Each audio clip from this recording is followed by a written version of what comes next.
On this week's episode, we will be discussing our low vision and how it affects our mental health. We'll talk about some of the unsaid anxieties that come with being blind and low vision. So, stick around.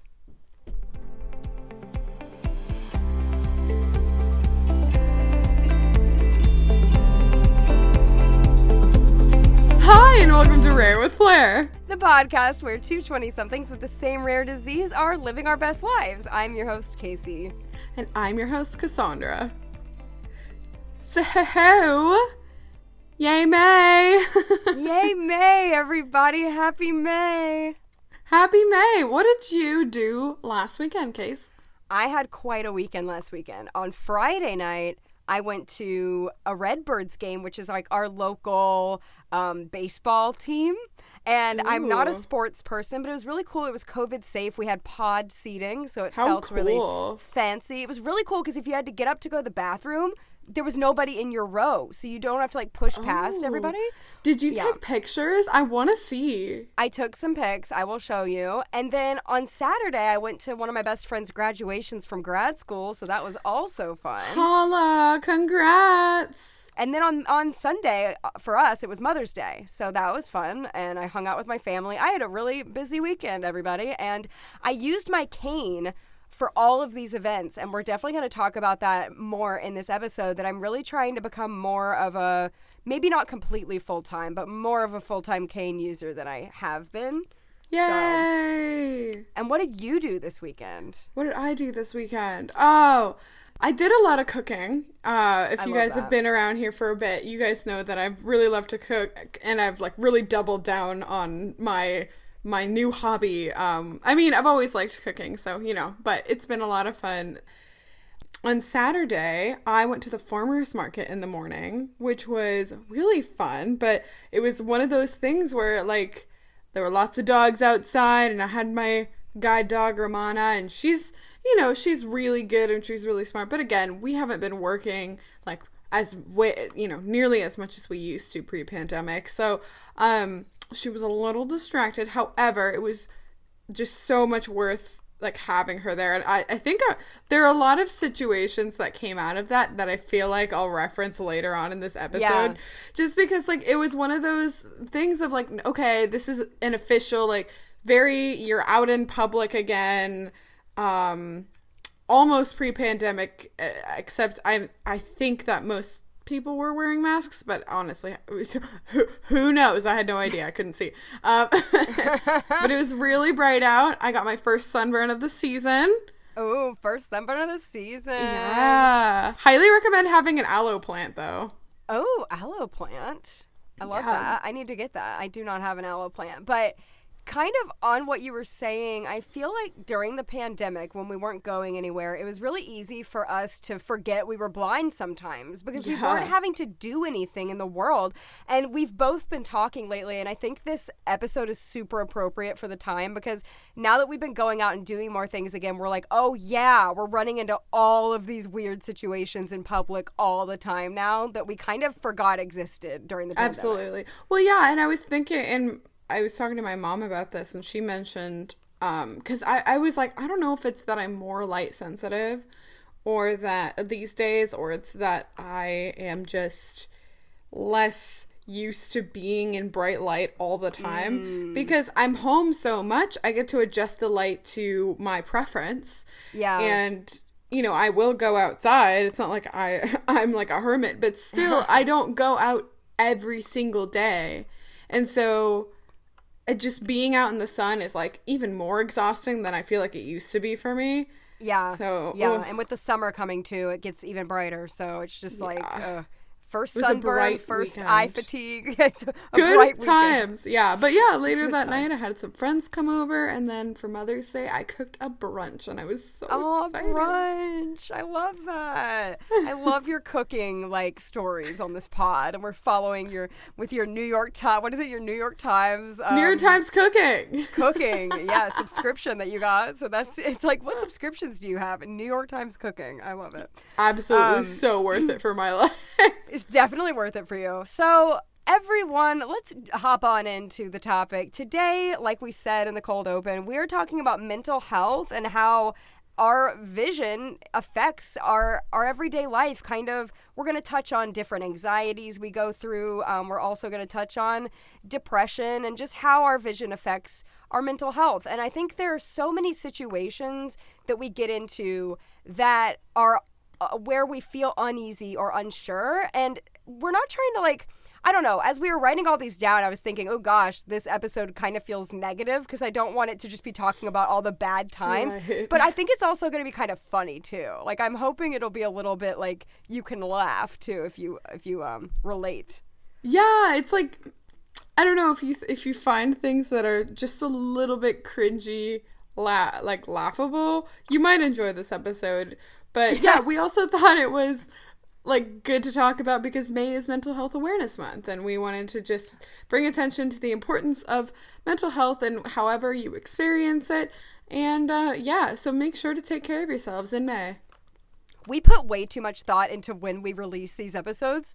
Like, we will have certain ones we think of and we say, no, we got to save that for the summer. Or like even our dating episode, we had to save till February. Like, we really try to like have themed months and themed things. So yeah, we love a mental health episode in May. It's definitely a good time. So let's just start off. We have a list and I'll start us off. I think the first thing we're going to talk about is kind of blaming certain fears on our vision and when not to do that. And I wanted to tell a quick story that I have told Cassandra, but I wanted to tell our listeners. Okay, I, throughout my life, have been to a few different therapists or counselors. And I feel like a lot of times it's hard for them to understand my vision because they're just seeing me sitting in a room. They're not seeing me interact in the world. And I have a fear of fire. I don't like fire. And I had one therapist who would tell me, oh, you're afraid of fire because if your house caught on fire, you'd have trouble seeing your way out. It's because of your vision. And I just thought that was so silly. And I'm like, no, it's not because of my vision. I just don't like fire. I'm allowed to have weird fears that don't have to do with my vision. But then I had this other therapist who I was telling that I'm uneasy walking my dog alone in the mornings. And I was telling her it's because I can't see what's around me. And she kind of was saying, oh, well, you don't need to blame all your fears on your vision. So she was doing the opposite of what the other one did and saying, don't blame your fears on your vision. And bottom line, I was telling Cass, like, we know when a fear is caused by our vision and when a fear isn't. Does that make sense? Do you feel that? Yeah, I do. I mean, I'm afraid of, like, I have a big fear of having, like, mice or bugs in my house. Like an infestation is probably my worst fear of any kind. And I think part of it is due to my vision because I do try to be very clean. I try not to leave like dirty dishes around or things that would attract bugs. But that is sort of a vision related fear too, because if there were bugs, I probably wouldn't see a lot of them. And so it scares me to know that there may be things that I'm not really aware of. Yeah. So like, yeah. But at the same time, there are just things that like freak people out and that doesn't have to be related to just your disability. Right. I have other fears that are not disability related. So yeah, we kind of just have to look deep inside ourselves and ask, is this vision related? So I thought that was a good place to start us, but we can move on to the next one now. Yeah, for sure. No, and that was totally worth talking about because, you know, you don't have to blame everything on your disability, but you obviously, since it's a part of you, it's going to have a pretty major role in your life, and it will probably also shape a lot of the things that scare you. Yeah, that's true. But not all of them. So one thing I wanted to talk about was, and we want to also mention, like, the things that we're going to talk about, like, I don't know, I speaking for myself, like, they don't per se cause me to feel tremendous panic. You know, I wouldn't say that I have significant mental health issues exclusively because of my vision, and we'll mention that again later. But these are we just kind of wanted to talk about situations that, like, do give us a mild anxiety around the time that it's happening, and that they are vision related. So I just wanted to clarify that. before going forward. But one thing that I feel like is a bit anxiety producing is finding things. And that could be like finding people at a restaurant. We've mentioned that in our our episode on Dear-sighted people. Dear-sighted people. So, okay, I don't think I've told this story on this podcast. If I have, forgive me, but it may be worth retelling, especially for this moment. So I was in college and I was taking an Uber out of campus to a hair salon. And I was really tired, and that semester I had actually been struggling with a lot of mental health related things, but not because of my vision. So I get this Uber and I get in and I'm like ready to go, got my headphones in, and the driver turns around and says, "I'm not your Uber, get out of my car." Oh, that's scary. And I was so embarrassed. I was so embarrassed, and I was like, "Oh my God, I just got into a stranger's car." It was scary. The same color as my Uber, and it was broad daylight, so that's the good thing. And there was a campus policeman right around there, and I think he thought I was maybe on something. And so he was like, "Ma'am, are you okay?" And I appreciated that he was looking out, and I was just so embarrassed. I was like, "Yeah, I'm fine. I'm really sorry. I just was looking for my Uber." And so that caused me to now every single time I take an Uber, I like check the license plate. Like I make a point to walk to the back of the car if they don't say my name, and I like get close to the plate just so I can check, because I would never want that to happen again. Yeah, no, finding Ubers is actually really anxiety producing for me too. I feel like they're easier to find here than they were in New York, since New York was so busy and there were so many Ubers. I had one time where like it took me so long to find the Uber that by the time I got in the car, the man got really, really mad at me for taking so long, and he was saying, "I was right there. Why didn't you see me?" And I actually didn't want to get into the whole "I'm blind" thing, so I lied, and I said, "I don't have my glasses with me today." I said, no, this is what happened. Sorry, this is what happened. I said, "Sorry, I can't see well." So I actually wasn't lying up front. I said, "Sorry, I can't see well." He said, "Well, don't you have glasses?" And I said, "I forgot them at home." That's funny. So I wasn't like lying out the gate, but I didn't want to get into it with him. I didn't want to be like, "Well, my vision isn't corrected by glasses. It's a rare disease called Hermansky-Pudlak syndrome." Like, he was already being mean to me. So that's what happened. That's what happened. I was like, I forgot them. So anyway, it is really anxiety producing to find Ubers, to find like room numbers and like if you're going to like a doctor's appointment or like a class in college or something, finding a room or a building, even just finding buildings. I remember I was going to a Bible study when I was in New York, and I couldn't find the apartment building, and I looked for 30 minutes, and then I just turned around and went home. I gave up. I've absolutely done that.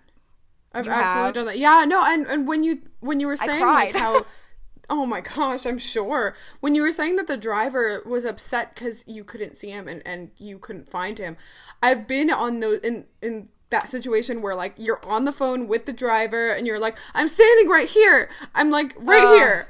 And especially if I'm in an unfamiliar city, like I travel, and so sometimes like I don't know where I am. I can't read the street sign. I'm like, I'm behind a building. Yep. Yeah, it's terrible. So hard. And finding a friend in a restaurant, all those kind of things. Tough. Finding things, finding places and people. It's definitely, in the moment, it can feel really like you're like drowning. In the moment. Yeah. No, it feels asphyxiating. Like it's so. So if we're ready to move on from that, I'm sure we can talk about that for a while. But my next one is knowing people's intentions. I think this can affect us in many different ways at many different times. One of the ones I wanted to talk about was I walk my dog alone in the mornings, like I said, and when I see people and other dogs outside, I can't actually see them. I'll see maybe like a figure of someone, or like sometimes I'll be able to tell if my dog can see something that I can't see.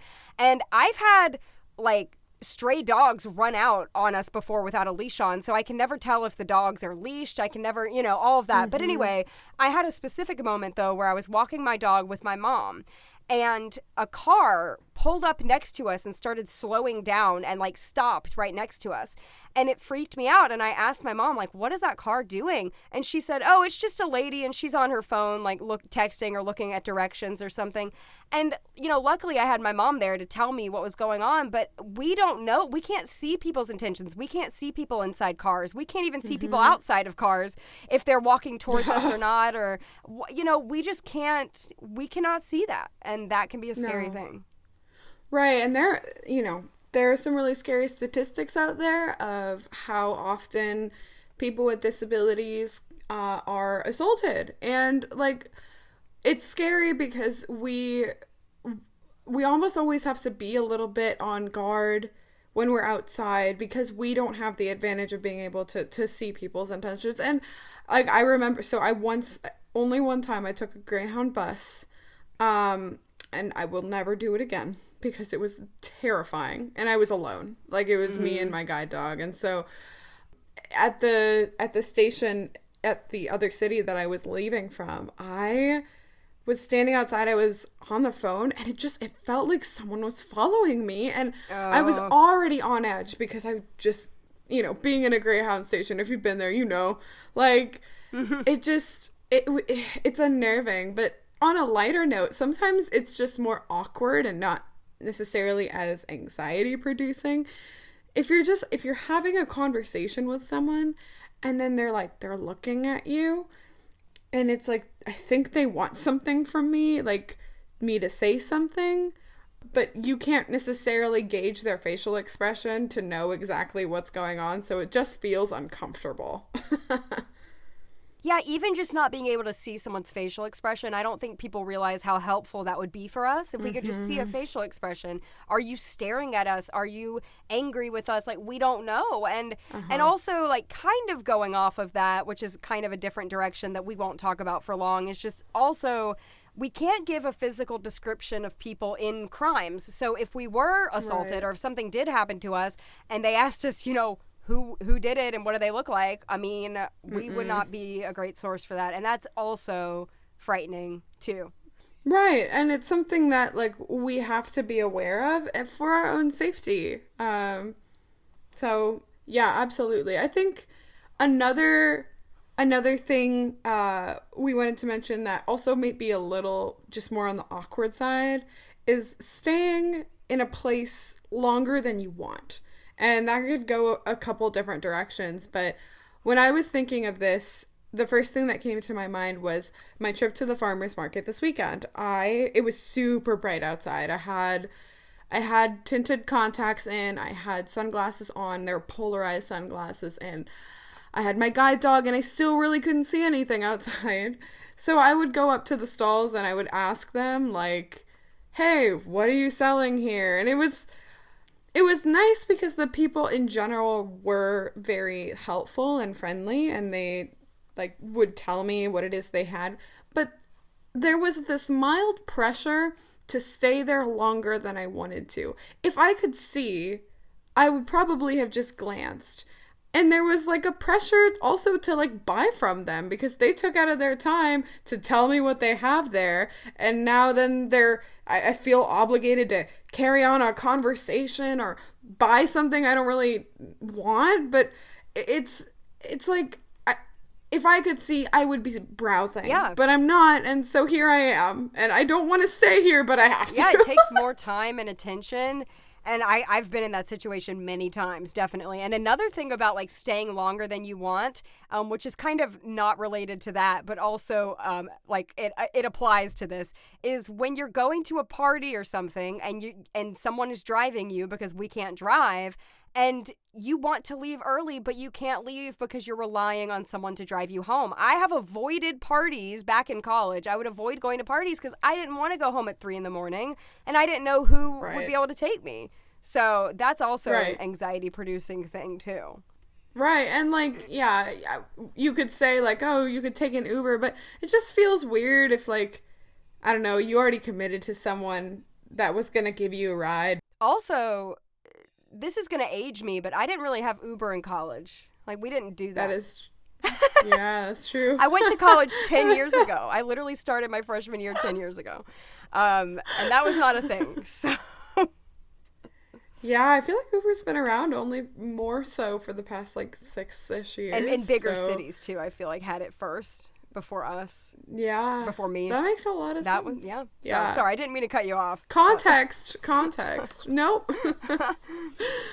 Yeah, no, and I feel like that's a good and different take on the same question or the same thought. Definitely. Okay, the next thing, and this one is a broad topic, but it's just feeling anxious or uncomfortable using tools. So we talk a lot about our cane and our guide dog all the time, and how I could go on, but just the unwanted attention that you get, and also the fact that we're not totally blind, and we, have had moments where people will make comments and accuse us of faking blindness, and I don't know about you, Cass, but I get uncomfortable or anxious if I have to do something visual when I have my cane with me and there are a lot of people watching. Yeah, it makes me a little nervous. Perfect example. I was at my friend's graduation this weekend and he wanted me to take a picture of him. And I had my cane with me and there were a ton of people around. And I said, actually, it's making me anxious to, be seen taking a photo holding a cane with all these people watching because I should not be able to see, which I do see. But I think I was sorry, I don't want to go off on a tangent, but I have to finish this thought because it's important to me. We grew up always faking being sighted. Our whole lives, we overcompensated. We tried to make eye contact. We tried so hard to act sighted. And now that we're grown and we're using these tools, we don't want to act blinder than we are either, but we're so used to acting sighted that I don't even know how to act. I don't even know I need to just act like me, but I don't even know what me is. I don't even know what that is because it's so ingrained in me to act so sighted all the time. Right, and for context, no one forced us to do these things. It was more of an environmental pressure that we needed to do these things, to have the eye contact, to, if you are in a sighted world and you still have some vision, you're expected to act as sighted as you possibly can. And so we don't really know where that middle ground is. Yes. Because sometimes we're really, really working way too hard and giving, forcing ourselves on more eye fatigue. But on the other side, there are some things that we could see that, I don't know, sometimes I've pretended not to see something because I didn't want to look too sighted for my dog. Yes. Well, and it's so awkward. I mostly do that in airports, though, FYI. It's oh no, can't see. We would never fake blind or tell people that we're totally blind, but there have been more times than we would like to admit when we're with our tools that we do, I don't know, maybe act a little blinder than we are. But then with flipping that coin, there are also times where we act more sighted than we are. And when people say, oh, look over there, we act like we can see it when we can't. Yeah, and this ties into our new zero tolerance policy and how we're trying to find that middle ground the best that we can. And part of that, we've mentioned in recent episodes, and part of that is just not trying to pretend to be so sighted anymore. We can't keep pretending. It does a disservice to us. It does a disservice to the people around us. And we have done it for so long. And I'm over it. The older I get, if I need to take a minute longer to look at a step to know where I'm stepping, I'm going to do that because usually I try to act so sighted. I just go with it really quickly. And I'm no, people around me need to know that this is not easy. I don't know. Yeah. Have you ever... Let me ask you this, and this I hope you've done this, but if not, that makes sense too. Have you ever held something that was, normal print far away from your face, knew what it said, but pretended like you could read it just so that you wouldn't look blind? I have, absolutely. Sometimes when I'm in public, texting, I'll try to hold my phone further away or I don't know why. Listen, people, it's complex. Our lives, it's complicated. It's really hard. And one more thing though with the using tools and feeling uncomfortable, I was talking to Cass about this. We also kind of wonder how our friends feel around us when we're using our cane and guide dog, because the fact of the matter is we are getting stared at. everyone is looking at us when we have these things. And sometimes I wonder if my friends feel uncomfortable with all that extra attention. They didn't ask for that. Or you also have to wonder, maybe some people like the attention because it looks like they're like the good Samaritan being friends with the blind person. Right. And like, of course, like your good friends, you know, that they don't care enough to the point that they wouldn't like want to be your friend. No, of course not. No, but you gotta kind of wonder. I mean, they all probably feel differently a little bit. They all react differently. They're all different people. I think it's really interesting since I get to play both sides of the field with the cane and the guide dog. Just seeing how people react so differently to both of those tools. And with the cane, it's the part the seas effect. And people love that. Like my friends, when they're with me, they love the part the seas effect. It's so funny. Do you ever have a little kid run in front of you and their parent is petrified? Petrified that you're going to kill their child. And they grab them as fast as possible. And I can see it happening. That's the funniest part. I'm like, I can see this going It's really not that far from us. No, it's not that far. The kid will be right in front of me. I'm like, I'm not going to hit your child. I'm going to try not to hit your child. If I can help it, I won't. But yeah. If I can help it, I won't. But the guide dog, it's just the adoring looks everywhere you go. And they give you like these like, I not that I can see, but I've had people tell me that they give you the like, the puppy dog look. Yeah. It's so funny. And like, no, even at the graduation, my friends were saying, "Hey, everyone is staring at you right now." Yes, I don't know. Like, we don't know. We're like, there are some points where you can feel the stares, but you believe it or not, you really can't feel them most of the time, and so you get used to being in your own little world because you can't see too much outside of it, and so. Yeah, I remember being at Disney World with Ramana and relieving her outside, and my brother Carlos, he was like, "I just want you to know that everyone around you is watching," and. Can you imagine us together, like me and you together, how much we'd get stared at with the cane and the guide dog? It's like our cover art come to life. Not just one blind girl, but two. Not just one blind girl, but two. We'd be so cute, though. Like, let's be real. Oh my gosh. So, another thing we wanted to talk about is new things. And I think most people can understand being a little bit afraid of new things. But new things in terms of, like, vision, especially things that are visually intense. Like, one of the things we were thinking of is, like, a yoga class. You know, if you're going with a friend, you might talk to the instructor beforehand, but you might not. And it might be uncomfortable. And, you know, you're doing your best to follow along. And depending on how descriptive the instructor is, you might be okay. But it's just one of those things where you have to figure out like what's worth it to you. And so that's one of the like new stuff that is always hard is that, you know, after every new college class I would take when I was in college, I would talk to each professor. But I knew I was going to be in their course for, you know, a semester. But a yoga class, like, is it worth it?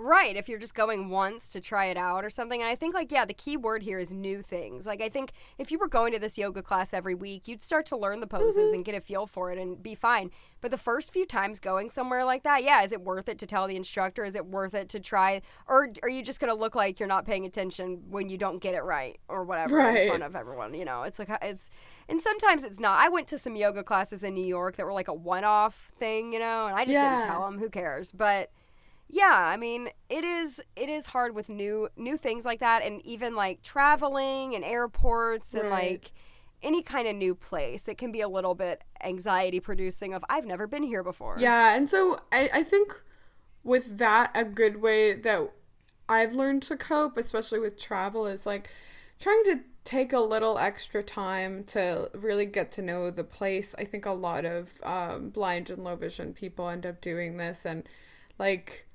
maybe try and orient yourself a little bit around the building. If you're going to be at a hotel for a conference for a few days, you know, it may be worth spending that extra time just to get to know the place for that weekend that you're going to be there so that you're not completely lost. Right, absolutely. The next one is just being kind of scared to ask for accommodations and, you know, when to ask, when to disclose your disability. It could be in the workplace, it could be at school, it could be just anywhere, like even yoga class, any kind of accommodation. It can be scary. You could be scared that the person would discriminate against you or not hire you or not want to help you, and that you could be turned down for accommodations. I remember, like, when I would take acting classes and stuff, sometimes I would ask for accommodations, and sometimes they would never get back to me on email, and it's just hard sometimes, you know? Yeah, I think I definitely feel this. It's not even, like, an accommodation, but I do take a lot of Ubers and Lyfts, and I will say I feel, like, a little mild panic every time I try and get into a new car, because I know that it could happen that this is the time they reject me. It's happened a lot. And so... Oh, with your guide dog, yeah. Yeah, so it's... And it's really, like... It's just... I don't know. I get so mad when they reject me. Like, I'm just so upset and I'm, like, so hurt. Because, you know, usually... I mean, obviously, I'm taking an Uber because I have to go somewhere. And... First of all, they're probably going to make me late. And second of all, it's just mean. Like, it's just so mean. It's just not right. It's and illegal. They clearly don't care. And so it's just, I don't know, it makes you feel crappy. Definitely. Like, I mean, if you've listened to our personality episode, you all know that I'm really sensitive, and I'm also, like, I'm afraid of, like, getting in trouble, or, like, I'm afraid of confrontation sometimes with, like, strangers specifically. Like, I can do confrontation with people in my life, but, like, strangers, I don't want confrontation with, like, an Uber driver. And so I can't imagine having a guide dog and, like, getting rejected. I mean, that just sounds truly tragic and sad and scary and mad. I'd feel all the feelings, like, even getting rejected at, like, a restaurant or any of those places, like, where they can't accommodate I've had that you. happen before. Yeah, that's really awful. I had my, I mean, I have to freshen it up now that I'm getting back into the world, because it got covered in dust, but I had my, like, my ADA, like, well, the Americans with Disabilities Act prevents it, blah, blah, blah, and I would go on my thing, and then they would get upset, and sometimes they wouldn't, like, listen, and sometimes they would. Sometimes they'd be like, okay, fine, whatever. But it's still, like, not awesome, because they didn't want you there in the first place. Like, yeah, you won, but it's not... You won, but it's, like, actually, awkward. I don't know if this is the time to tell my litigation story. I sued someone once. Mm-hmm. You can tell it. Yeah, so, 4 years ago, I was trying to sublet an apartment. And I'll try to keep it brief, but I was trying to sublet an apartment for the summertime. I was having an internship, and it was through, like, a friend, and she was gonna let me sublease because she was getting married, and it was a whole thing, because they ran it by the landlady, and the landlady was not having the fact that I had a service dog. She said a lot of things, some of which were that, like, she was, you know, quote unquote concerned for my well-being, and that she she just didn't want the dog in the house, and then she turned it into, I don't think she's competent enough to basically live here. And then she tried to charge me extra money for having the dog, which is also illegal. So it was so stressful, because I was coming out of finals, and it was 2 days before I had to move out of the place I was living in, and I had nowhere to live.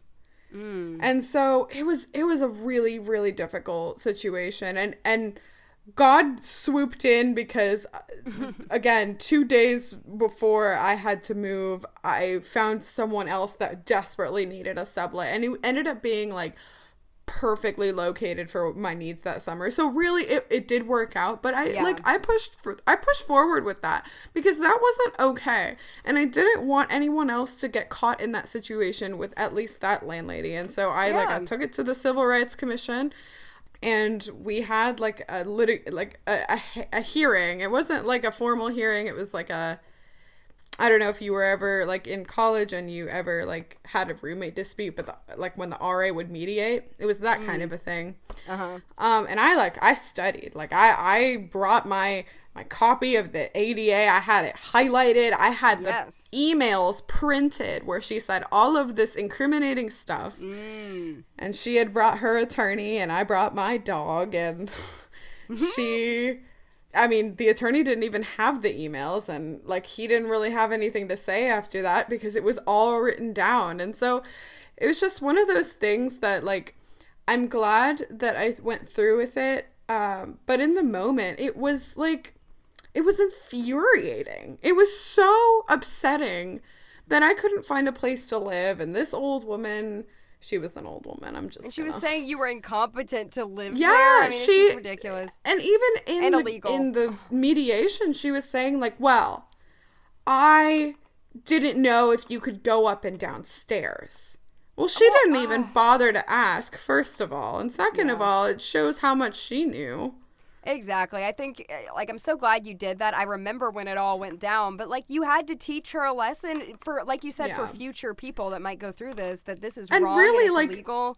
My terms were, like, mostly on the side that she would take some sort of, like, Civil Rights Commission courses for, like, how to not discriminate against people.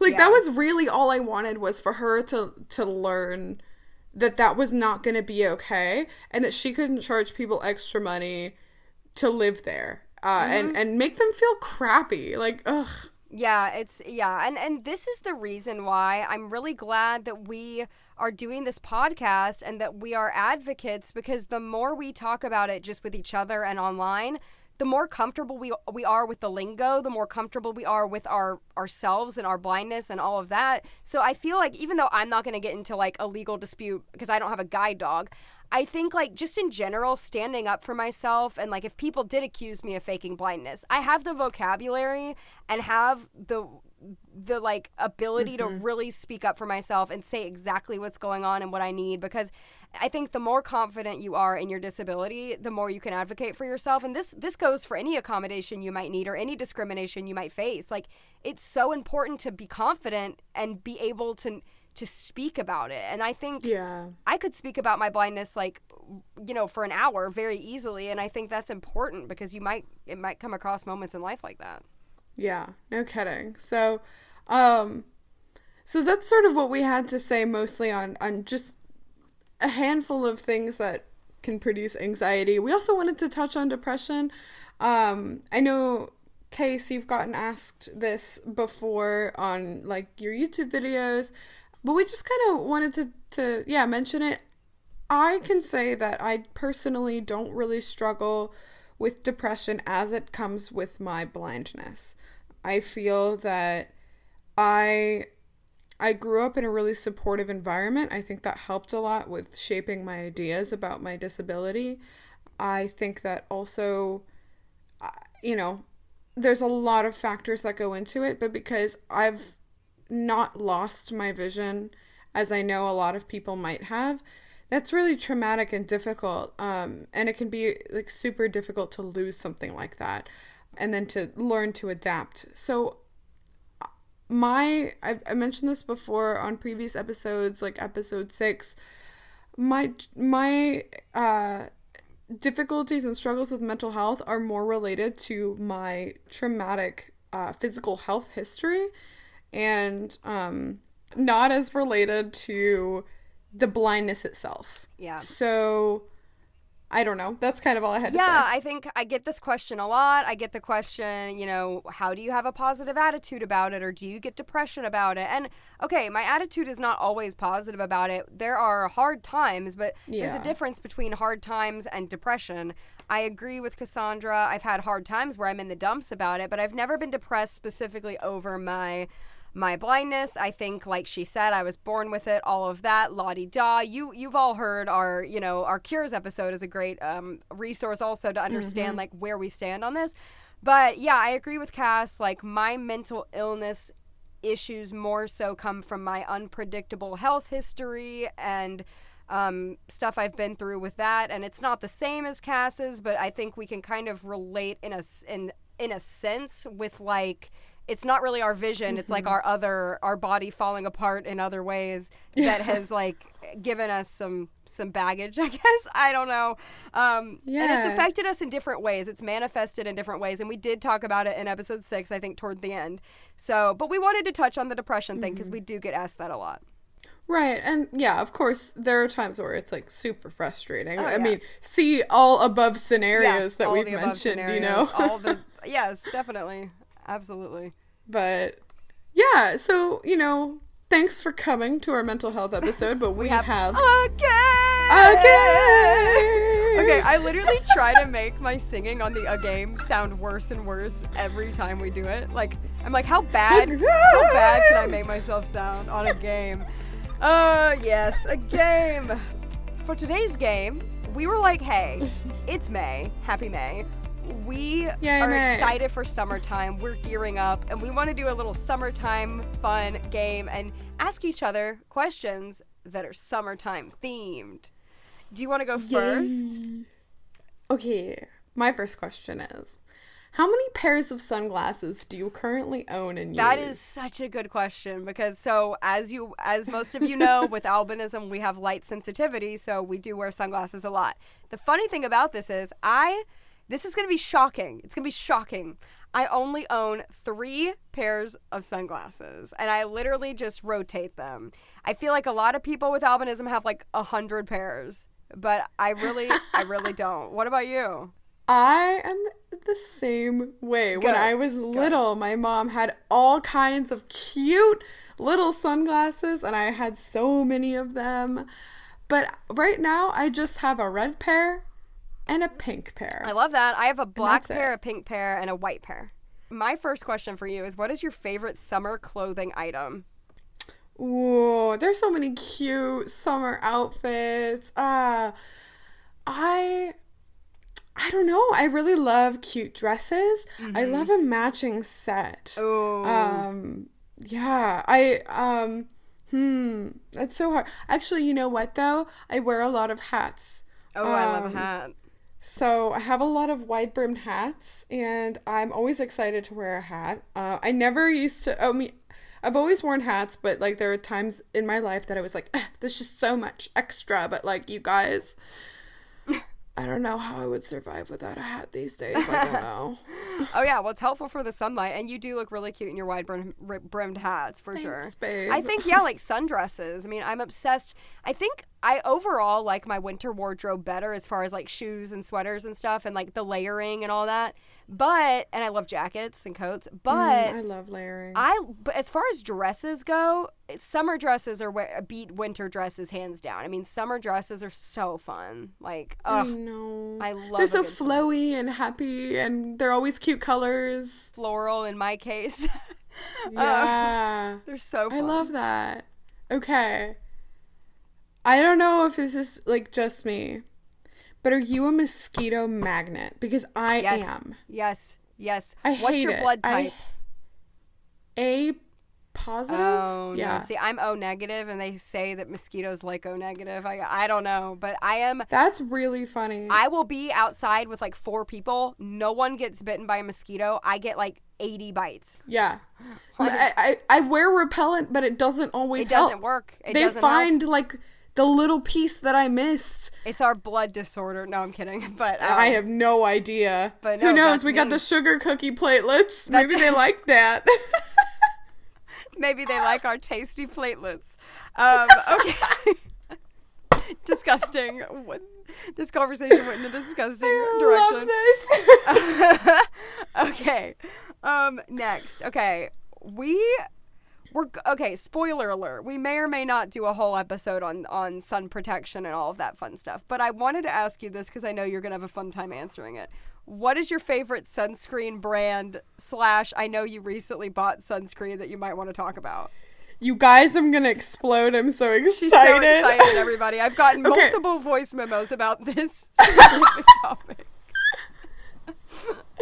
Okay, so the first part of the question is like, for years, I've used the same kind of sunscreen, and I swore by it. It was like the Neutrogena Ultra Sheer sunscreen. I liked it a lot because it wasn't super greasy. It went on sort of powdery, so like you weren't sticky and you didn't look like even whiter when you put it on. And I might save my little, like, the majority of my little rant for I don't later want to. time. This is like a teaser. Just a teaser. But I did just buy some new sunscreen, and I saw it in an Instagram targeted ad. But seriously, like, they got me so good because, so the brand is called Supergoop. And I'm so excited to try it because they make it look, like, so beautiful. I feel like sunscreen always, I don't know. People make you feel crappy for wearing sunscreen. I'll just leave it at that.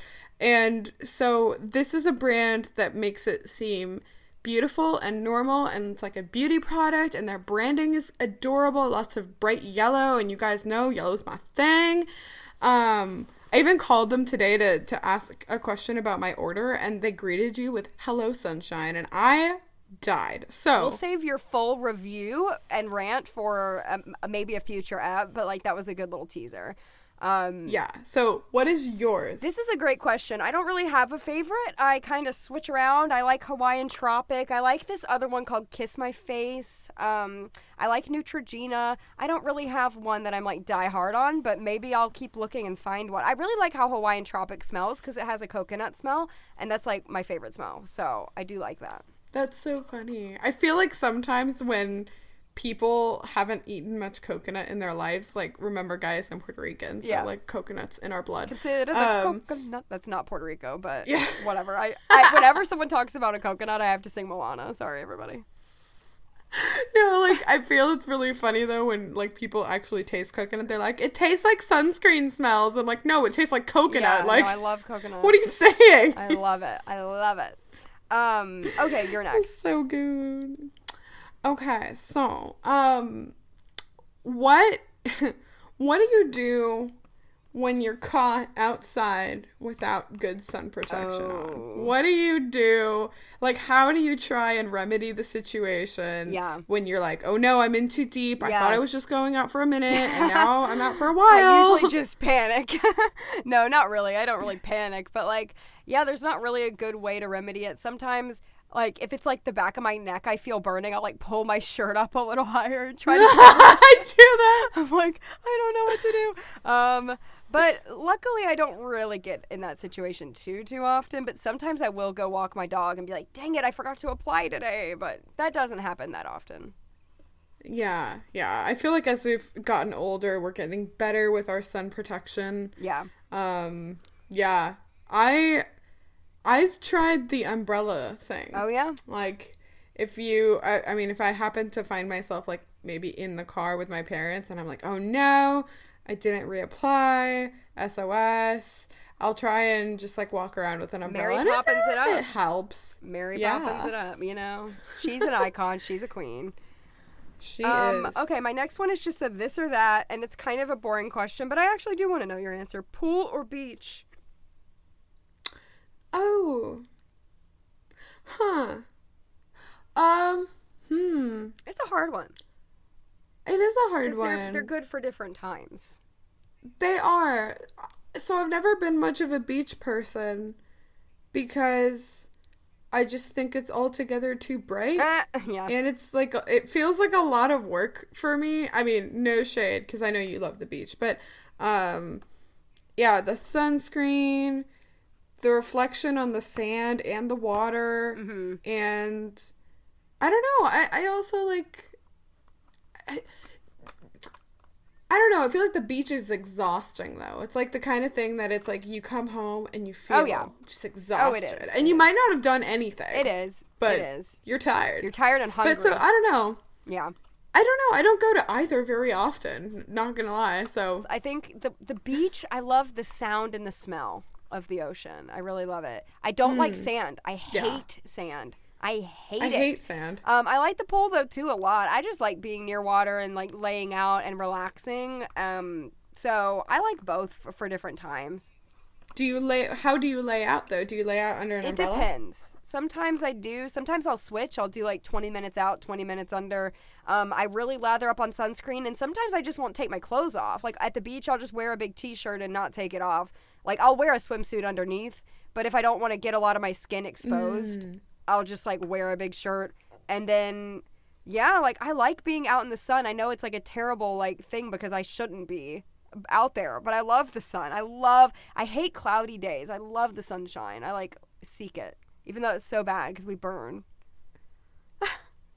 I like overcast. See the face Cassandra's giving me right now on FaceTime. You're like, how? I'm like, okay. I mean, I'm glad, and people like sunshine, but it exhausts me. If it's like sunny outside, I'm like, it's like, I mean, it is a nice day. I won't lie. I just love the feeling of the warmth on my skin. I don't like the feeling on my eyes. Like, yeah, okay, here's what I do too. If I'm laying out at the beach, I put either a t-shirt or a hat or something over my face with my sunglasses on, so I'm not getting any sun to my face, so my eyes don't hurt, and I'm not getting just on your body. Yeah, I don't like it on my face. Oh, okay. So you're basically getting like a bath of warmth. I literally will get a t-shirt and put it on top of my eyes. Yeah, I do not want the bright light in my eyes. Never. Anyway, is that your last? Did you already do your last question? I think that was it. We did 3, right? All right, people, thank you for listening. Have a very happy May. Have a very happy time. Hopefully we can all go to the pools and the beaches and such real soon here. It's cold in our cities today, unfortunately. But hopefully soon. But yay, May! All right. See ya. See you guys in a couple weeks. Bye.